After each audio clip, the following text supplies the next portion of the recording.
এক সময়ের বিশ্বের সবচেয়ে ধনী ব্যক্তি জর্জ রকারফেলার বলেছিলেন, আমার শুধুমাত্র একটি জিনিসই খুশি দিত, আর সেটা হলো আমার ডিভিডেন্ডের টাকা ঢুকতে দেখা। বিশ্বের সবচেয়ে বড় বিনিয়োগকারী ওয়ারেন বাফেট বিগত বছরে কোকা-কোলা কোম্পানি থেকে ৬,১৪০ কোটি টাকা শুধুমাত্র ডিভিডেন্ড হিসাবে পেয়েছেন। তো ডিভিডেন্ড আসলে কি? কোন কোম্পানি বেশি ডিভিডেন্ড দিয়ে থাকে, আর আমরা কেমন করে ডিভিডেন্ড পেয়ে থাকি? আজকের এই ভিডিওতে আমরা এই 3টি প্রশ্নের উত্তরই জানার চেষ্টা করব।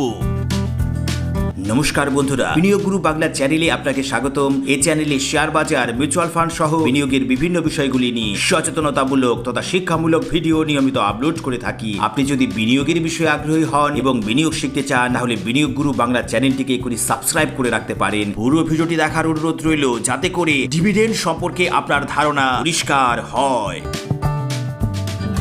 চলুন বন্ধুরা, আলোচনা শুরু করি। ডিভিডেন্ড আসলে কি? আমরা শেয়ার বাজার সম্পর্কিত ভিডিওতে জেনেছি যে শেয়ার কেনার পর লাভ আমাদের দুভাবে হতে পারে। প্রথমটি হলো আমাদের কেনা শেয়ার বৃদ্ধি পাওয়া দামে বিক্রি করে, আর দ্বিতীয়টি হলো ডিভিডেন্ড থেকে। বন্ধুরা, ডিভিডেন্ডকে বাংলায় লভ্যাংশ বলা যেতে পারে, যা দুটি শব্দ নিয়ে গঠিত, লাভ এবং অংশ।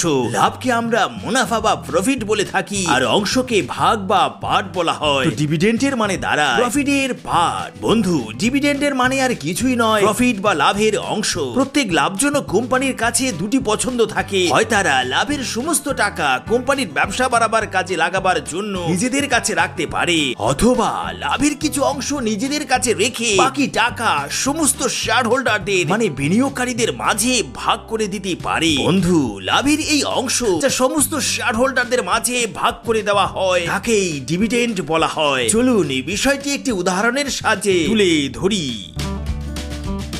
মনে করি এবিসি কোম্পানি সাল 2023-এ 100 কোটি টাকা লাভ করে, আর এবিসি কোম্পানি ঠিক করেছে তারা তাদের সমস্ত বিনিয়োগকারীদের 5 টাকা প্রতি শেয়ার হিসাবে ডিভিডেন্ড দেবে, আর লাভের অবশিষ্ট টাকা কোম্পানির ব্যবসা বাড়াবার কাজে লাগানো হবে। যদি আপনার ডিমেট অ্যাকাউন্টে এবিসি কোম্পানির 1000টি শেয়ার থাকে, তাহলে আপনি ডিভিডেন্ড হিসাবে 5000 টাকা পেয়ে যাবেন।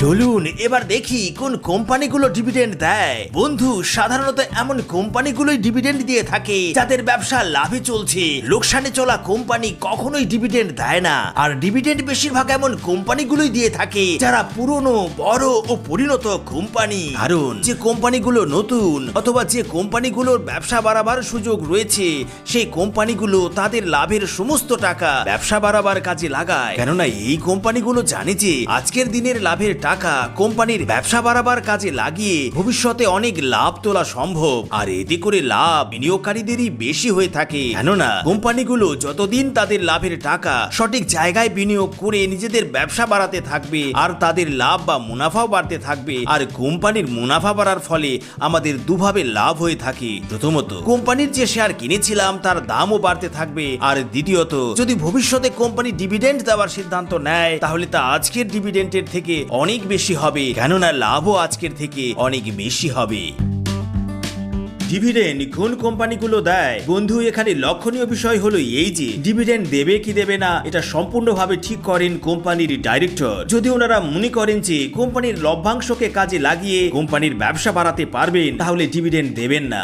আর যদি ওনারা মনে করেন যে কোম্পানির ব্যবসা বাড়ানো কঠিন, তাহলে ওনারা লাভের অংশ শেয়ার হোল্ডারদের ডিভিডেন্ড হিসাবে দিয়ে থাকেন। ডিভিডেন্ড কিভাবে পেয়ে থাকি? আমরা জেনেছি যে ডিভিডেন্ড লাভজনক এবং পরিণত কোম্পানিগুলোই দিয়ে থাকে। আমরা যদি ডিভিডেন্ড পেতে চাই, তাহলে আমাদের এমন কোম্পানিতেই বিনিয়োগ করা উচিত যারা ধারাবাহিকভাবে ডিভিডেন্ড দেয়। এমন কোম্পানির তালিকা অনলাইনে সার্চ করলে খুব সহজেই পাওয়া যায়। তবে বন্ধু, ডিভিডেন্ড নেওয়ার ক্ষেত্রে কয়েকটি তারিখ মাথায় রাখতে হবে। যেমন প্রথমটি হলো রেকর্ড ডেট। রেকর্ড ডেট হলো এমন দিন যে দিনটি শেয়ার হোল্ডার হিসাবে কোম্পানির রেকর্ডে আপনার নাম অন্তর্ভুক্ত থাকা জরুরি। ডিভিডেন্ড দেয় যে কোম্পানিগুলো, তারা রেকর্ড ডেটটি পাবলিকলি ঘোষণা করে থাকে, আর কোম্পানির রেকর্ড ডেটের আগে আপনার নাম অন্তর্ভুক্ত না হলে আপনি সেবারের ডিভিডেন্ড পাবেন না। দ্বিতীয়টি হলো ex dividend date. Ex dividend date record ডেটের মাত্র একদিন আগে হয়ে থাকে। কোনো কোম্পানি যখন রেকর্ড ডেট ঘোষণা করে, তখন এক্স ডিভিডেন্ড ডেটটি তার ঠিক আগের দিনটি নির্ধারিত হয়ে যায়। আমরা যদি কোনো কোম্পানির ডিভিডেন্ড পেতে চাই, আমাদের অন্তত পক্ষে এক্স ডিভিডেন্ড ডেটের আগে সেই কোম্পানির শেয়ার কিনতে হবে। আর আমরা যদি এক্স ডিভিডেন্ড ডেটের আগে শেয়ার কিনতে না পারি, তাহলে সেবারের ডিভিডেন্ড পাবো না। বন্ধুরা, কোম্পানি যতবারই ডিভিডেন্ড দেয় ততবারই তার record date, ex dividend date announce করে থাকে, যাতে করে সাধারণ বিনিয়োগকারীরা বুঝতে পারে কোনো কোম্পানির ডিভিডেন্ড পেতে গেলে তা কত তারিখের মধ্যে কিনতে হবে।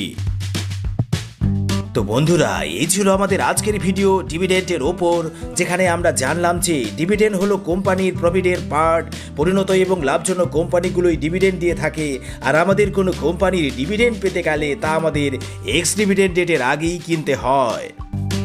বন্ধু, আপনার এই ভিডিও যদি ভালো লাগে তাহলে ভিডিওটিতে লাইক করবেন এবং বন্ধুদের মাঝে শেয়ার করবেন।